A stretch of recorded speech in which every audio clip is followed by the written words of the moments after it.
La contaminació ambiental és un altre dels grans problemes del nostre planeta.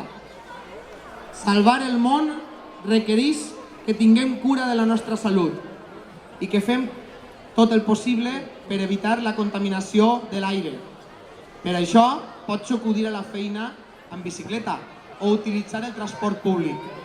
Ajudaràs a reduir la contaminació, contribuiràs a evitar el canvi climàtic i també cuidaràs el teu cos.